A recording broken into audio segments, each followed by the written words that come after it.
Esse projeto busca trazer os dados, as estatísticas, as teorias da ciência e materializar através de audiovisual e transmissões ao vivo pela internet, compartilhando com vocês e recebendo dúvidas dos internautas para que a gente possa ter um ponto de vista consolidado sobre o que acontece nessa região de transição entre o Cerrado e a Amazônia.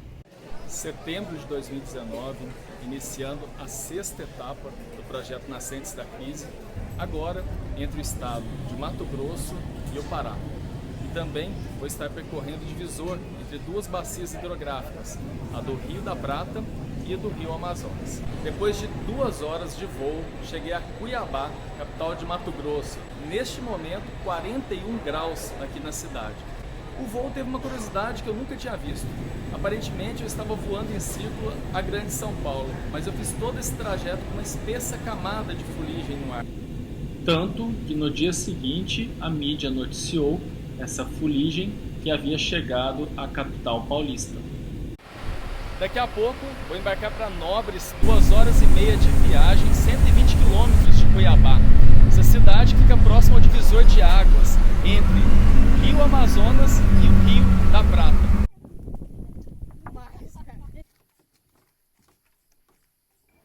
Aqui na cidade de Nobres, a Lagoa Salobão, ela é um espaço muito interessante. Aqui é uma nascente do rio Cuiabá e são dezenas de espécies de peixes e pássaros já catalogados por aqui.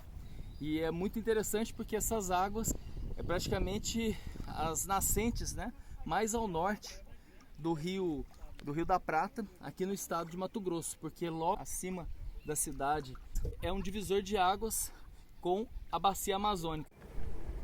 A cerca de 520 metros de altitude em relação ao nível do mar, aqui no município de Nobres. Esse aqui é o mirante da Serra do Tombador.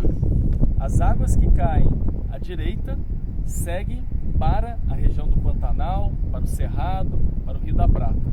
Na fronteira entre a Argentina e o Uruguai, elas chegam até o oceano. E as águas que caem nesse planalto, que vai formar depois a bacia amazônica, elas vão seguir para o estado do Pará e depois vão encontrar com o mar na região da Ilha de Marajó, entre o estado do Pará e do Amapá. A menos de 100 metros da rodovia, e isso que nem tem local para estacionar o veículo, né? Um paraíso como esse aqui em Nobres, né? A Lagoa do Sorrisal. No distrito de Bom Jardim ficam os principais atrativos que assemelham muito a Bonito, em Mato Grosso do Sul. Aqui, por exemplo, é o Aquário Encantado, são cerca de 3 nascentes que afloram aqui do lençol freático e a água aqui ela tem um tom azulado devido à presença de magnésio.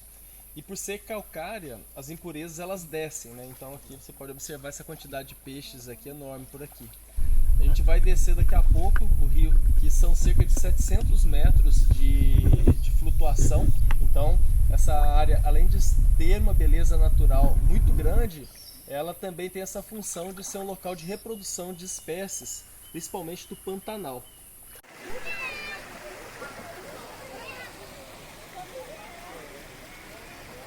Aqui na região de Nobres, esse é o Rio Triste e o cenário aqui está bem desolador. Há 2 dias o fogo veio do oeste para o leste e passando aqui transforma inclusive as árvores, né, dessa mata ciliar, desse santuário aqui, e causando esse cenário impactante que a gente está vislumbrando aqui hoje. Dia Mundial pelo Clima, estão acontecendo manifestações em todo o planeta e eu estou me deslocando agora rumo de Sorriso, maior produtor individual de soja do estado e também uma das potências do agronegócio nacional. E essa viagem é basicamente passando aqui por essa fronteira do agronegócio, ainda é o bioma do Cerrado, mas já as águas aqui seguem para a bacia amazônica e dos dois lados muita plantação de soja, de algodão, o clima muito seco e isso é um reflexo, né, da complexidade dos desafios do planeta hoje, né? A região vive basicamente, né, dessa exploração dos recursos naturais dentro de um planeta finito. E neste ano de 2019, a cidade, não só a cidade, mas como todo o centro-sul da América do Sul, tem sofrido com essa estiagem, altas temperaturas e as queimadas. Tanto que os moradores locais estão muito receosos que o plantio, já nesse mês de setembro, seja prejudicada. Então, a relação da Amazônia com o Cerrado e com o agronegócio é evidente. E cada dia mais isso fica claro para as pessoas que atuam nesse segmento. Então, cabe aqui a reflexão e é isso que eu quero trazer para esse Dia Mundial pelo Clima. Com essa chuva que logo mais passa sobre essa plantação de soja, ilustro para vocês a questão da água virtual. Ela é grande parte exportada através de caminhões como esse aqui, que são milhares, que se deslocam até o porto prioritariamente para a produção de ração animal. Então isso é um exemplo de exportação de água virtual. Esse aqui é um cenário que é muito recorrente aqui na região centro-oeste, norte aqui de Mato Grosso e até o sul do Pará. Você tem uma área de mata nativa, porque aqui a gente está numa área de proteção ambiental do rio Telespires, e depois áreas de cultivo, né? Prioritariamente aqui soja, milho e algodão. Eu mesmo presenciei na beira da estrada um grupo de araras comendo milho. Ou seja, esse milho não é nativo dessa região. E também, potencialmente, esse é um milho transgênico. Será que isso não desequilibra a fauna da região? Tudo isso a gente tem que colocar nessa balança sobre os limites do planeta. Então, por isso, quando a gente diz que o Brasil exporta grãos, é um risco, porque a expansão desse modelo vai chegar a ponto de não retorno, ou seja, savanização de toda essa região. Porque aqui é a borda do Parque Indígena do Xingu. Então a gente tem que levar em consideração isso quando a gente pensa numa visão de futuro, de contribuições ou desafios do agronegócio em contribuir com um mundo melhor. Estou na cidade de Sinop, que também é conhecida como a capital do Nortão, cidade de cerca de 150 mil habitantes, aqui no extremo norte do estado do Mato Grosso. E ontem aqui não choveu. E no entorno, uma cidade que chama Itaúba, ao norte, e a cidade de Sorriso, ao sul, cerca de 100 quilômetros, choveu.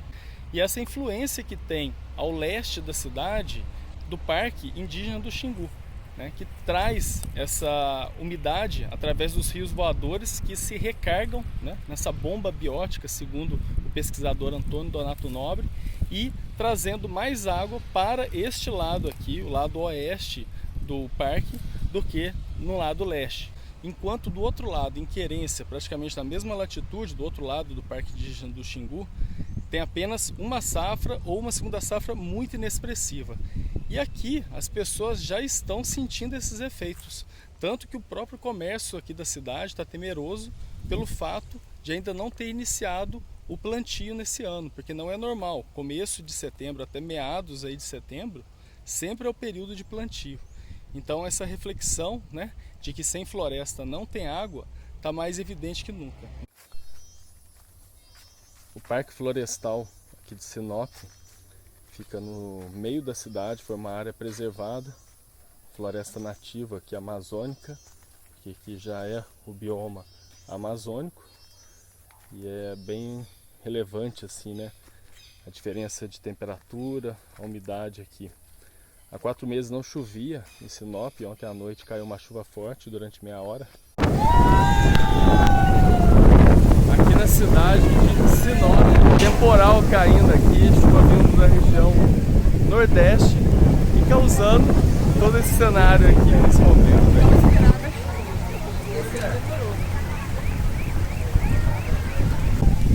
Chuva amazônica. E é possível perceber aqui como que ainda está bastante úmido o solo. E essas folhas no chão, né, o resto de plantas começam a decompor, animais também, e é isso que gera essa biodiversidade. O Givaldo faz essa linha aqui de Sinop, no estado de Mato Grosso, para Novo Progresso. foi nos últimos 2 meses, nesse período aí de agosto, setembro de 2019? O que você viu aí pelo caminho? Esse período aí, rapaz, eu vi muitas queimadas, né? Aí pra cima aí, muitas queimadas mesmo. Muitos animais mortos aí na beira do caminho. Aí Novo Progresso, Castelo de Sonhos. Na beira do caminho você só vai encontrar com esses episódios aí.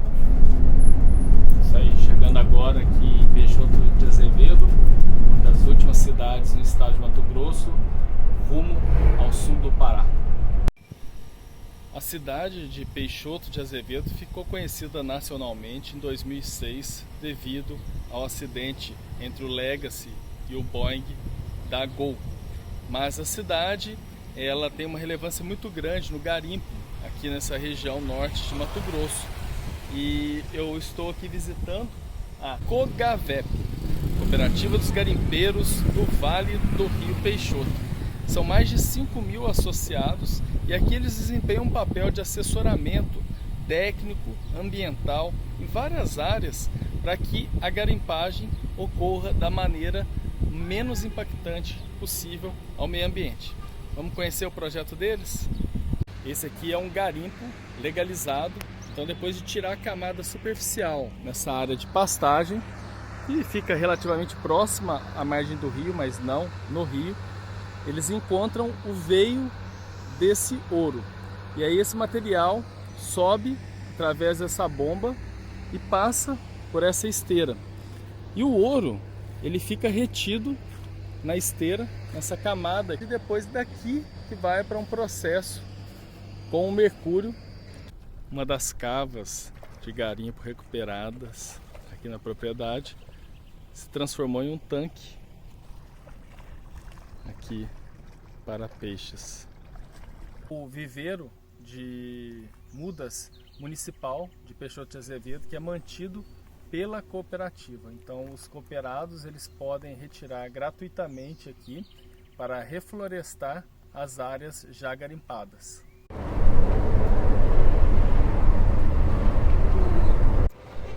Esse é o posto fiscal Serra do Cachimbo, a divisa de Mato Grosso com o estado do Pará.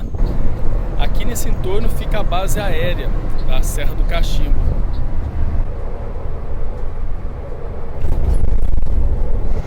Essa queimada aqui foi bem severa, olha só. Ela passou entre os 2 morros. Vezes que eles criticam que é a gente, né? Fume, joga bituca, mas não tem condição de uma bituca pegar fogo assim, né? Porque às vezes o cara vai acelerar aqui, ele tem vezes que ele, na ponta do escape ele cria uma boa, aí de tanto que ele vai esquentando, aí daqui a pouco ele dá aquele... Não dá para descartar também, né? Casos criminosos também, né? Terminando aqui, mais uma carona, desde a cachoeira até aqui na vila de Cachoeira da Serra. Cerca de 18 quilômetros, uma boa história e um novo amigo motorista de caminhão que passa a integrar essa rede de nascentes da crise com informações sobre como que está as margens da rodovia, se está caindo uma chuva, ou seja, assim a pesquisa vai ganhando escala com essa rede pela América do Sul, né, em 7 países. O distrito de Cachoeira da Serra fica distante 1.000 quilômetros por estrada da sede do município, que é Altamira.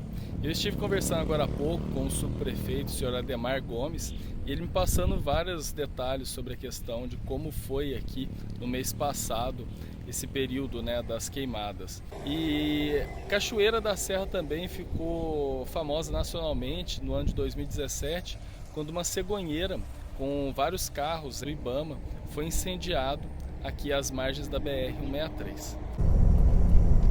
Chegada à cidade de Novo Progresso.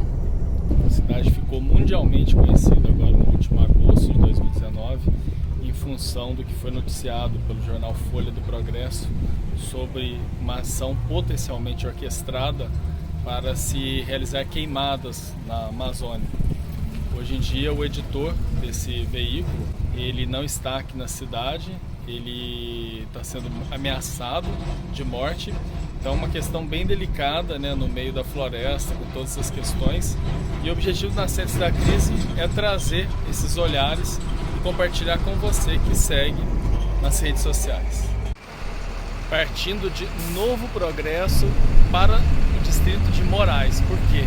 Por causa das obras na BR-163. Se eu não fizesse essa viagem de 100 km agora, pela manhã eu pegaria um congestionamento gigante dos caminhões que estão parados na estrada. Como ônibus e carro tem trânsito livre, vou aproveitar para adiantar esse roteiro. Estou agora numa parada com um nome muito curioso. Aqui se chama Bueiros, mas também conhecido como Três Bueiros, em que pouco lembra aquela imagem platônica que a gente geralmente tem sobre a Amazônia.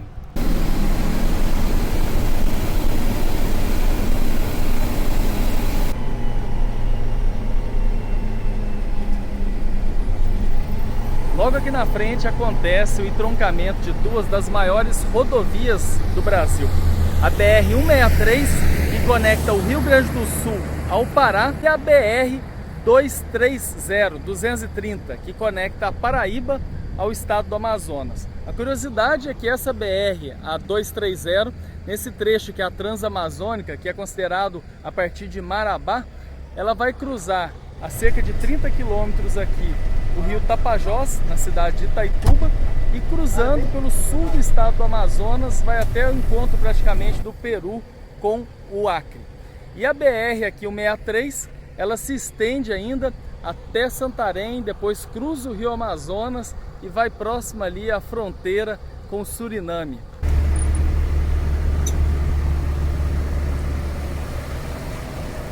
Depois de 9 dias de viagem pela BR-163, chegando aqui Itaituba, às margens do rio Tapajós, a pérola da Amazônia, rio de águas claras, esverdeadas.